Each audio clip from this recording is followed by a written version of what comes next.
আপনি যদি লক্ষ্য করেন ভালো করে, এটা কি গোড়া গোড়া না? এটা এই জায়গাটা দেখেন ভেজা ভেজা হয়ে যাচ্ছে, এখান তো ভেজা রস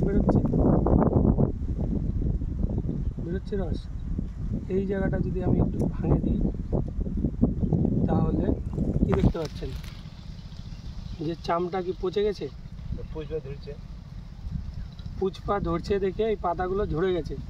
মানে এর ধার দিয়ে কি খাবার, গাছ যখন শিকড় থেকে খাবারটা নিচ্ছে, নিয়ে এই মাথা পর্যন্ত কি এই সাইড দিয়ে আমাদের যেমন রক থাকে, এরও সাইড দিয়ে রক থাকে, তো রকটা যখন পচে গেছে তখন আর খাবারটা উপরে যেতে পারছে, তার জন্য মরা শুরু হয়েছে।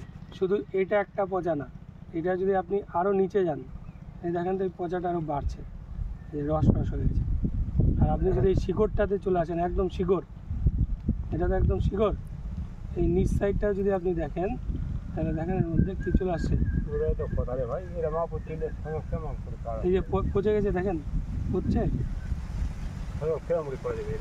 পচে গেছে না? এই যে সাইডগুলো কি পচছে,